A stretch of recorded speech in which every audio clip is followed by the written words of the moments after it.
तो प्यारे बच्चों नमस्कार, स्वागत है आप सबका एक और नए वीडियो में। प्यारे बच्चों आज हम यहाँ पर देखेंगे अर्धवार्षिक परीक्षा सत्र 2025-26 के लिए कक्षा 7 का गणित विषय का पूरा पेपर और इसका पूरा सॉल्यूशन।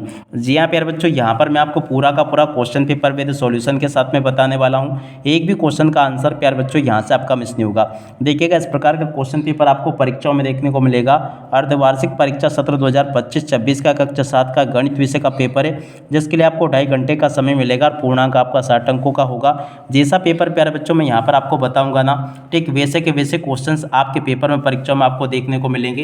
एक भी क्वेश्चन का आंसर यहाँ से आपका मिस नहीं होगा। तो चलो अपन जल्दी से आगे बढ़ते हैं, समझते हैं आपके पूरे पेपर को और इस पेपर के पूरे सॉल्यूशन को। देखिएगा प्यारे बच्चों इस प्रकार का क्वेश्चन पेपर आपको परीक्षाओं में देखने को मिलेगा। अब चलो मैं आपको एक एक करके सभी क्वेश्चन के आंसर बता देता हूँ। देखिएगा पहला क्वेश्चन पूछा है, दो संख्याओं का योग 15 है, यदि एक संख्या 8 है तो दूसरी संख्या क्या होगी। तो देखो प्यारे बच्चों इसका राइट आंसर 7 आ जाएगा।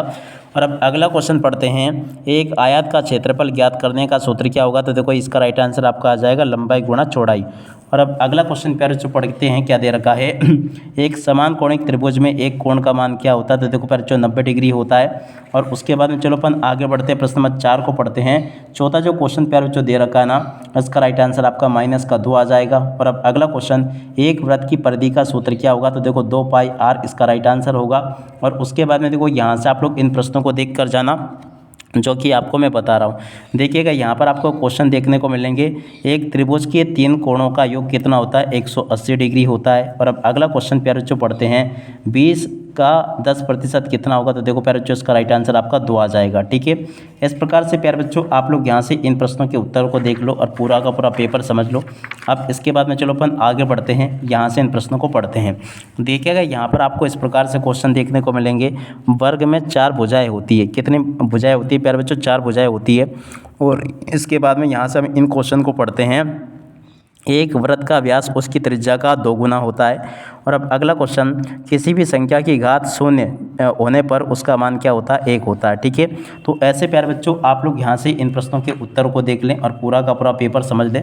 और उसके बाद में देखो आप लोग यहाँ से इन प्रश्नों को देख कर भी जाना। यहाँ पर आपके पेपर में परीक्षा में क्वेश्चन पूछे हैं, एक वर्ग का परिमाप 24 सेंटीमीटर है, उसकी भुजा की लंबाई याद कीजिए। देखो प्यारे बच्चों प्रश्न नंबर 11 जो पूछा गया ना, चलो मैं आपको इस क्वेश्चन के उत्तर को बताता हूँ। तो देखिएगा प्यारे बच्चों प्रश्न नंबर 11 जो आपको दे रखा है ना, इस क्वेश्चन के उत्तर को यहाँ से देख कर लिख देना, ये लिखा है। और उसके बाद में चलो अपन अगला क्वेश्चन पढ़ते हैं। देखो प्रश्न नंबर 12 जो पूछा है, एक समद्विबाहु त्रिभुज की परिभाषा लिखिए। तो देखो इस क्वेश्चन के उत्तर को यहाँ से देखकर लिख दो, ये लिखा है। प्रश्न नंबर 13 का उत्तर प्यारे बच्चों ये लिखा। 14वें क्वेश्चन का उत्तर ये दे रखा है। 14 के बाद में चलो अपन आगे बढ़ते हैं, अगला क्वेश्चन प्रश्न नंबर 15, परिमेय संख्या की परिभाषा उदाहरण सहित आपको लिखनी है। देखो प्यारे बच्चों परिमेय संख्या की परिभाषा उदाहरण सहित यहाँ से देखकर लिख देना। और सममिति से आप क्या समझते हैं। देखो प्यारे बच्चों प्रश्न नंबर 16 के उत्तर को यहाँ से देखकर लिख दो, ये पूरा का पूरा याद कर लेना। और उसके बाद में चलो अपन आगे बढ़ते हैं, आगे क्वेश्चन पढ़ते हैं। यहाँ पर आपको प्रश्न नंबर 17 दे रखा है, किसी कक्षा के 10 छात्रों का भार किलोग्राम में इस प्रकार है, इसका माध्य आपको ज्ञात करना है।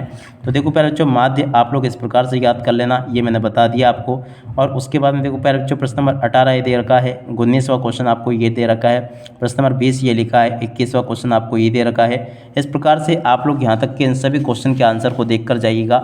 उसके बाद में देखो आगे आपके पेपर में परीक्षा में क्वेश्चन ऐसे आएंगे, तो आप लोग इन क्वेश्चन के उत्तर को भी देख लो।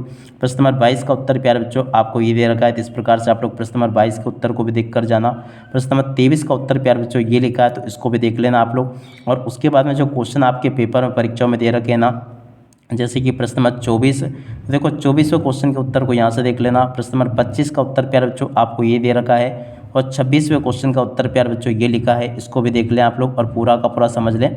यहाँ तक के प्यारे बच्चों आपको मैंने सभी के सभी क्वेश्चन और उन क्वेश्चन के आंसर बता दिए हैं। और जैसा पेपर मैंने आपको बताया ना, ठीक वैसा का वैसे क्वेश्चन पेपर आपको परीक्षाओं में देखने को मिलेगा। एक भी क्वेश्चन का आंसर प्यारे बच्चों यहाँ से आपका मिस नहीं होगा। तो आशा करता हूँ कि आपको जैसा पेपर मेरे द्वारा आपको बताया गया ना, ठीक वैसे के वैसे क्वेश्चन आपके पेपर में परीक्षाओं में आपको देखने को मिलेंगे। तो आप सब लोग इस वीडियो को अपने सभी दोस्तों के साथ में शेयर जरूर करना, ताकि प्यारे बच्चों आप सभी के दोस्त भी इस वीडियो से लाभ ले सके। जैसा पेपर मैंने आपको बताया ना, ठीक वैसे के वैसे क्वेश्चंस आपके पेपर में परीक्षा में आपको देखने को मिलेंगे। अब इसी के साथ में प्यारे बच्चों इस वीडियो को यहीं पर पूरा करते हैं। नमस्कार, जय हिंद, जय भारत।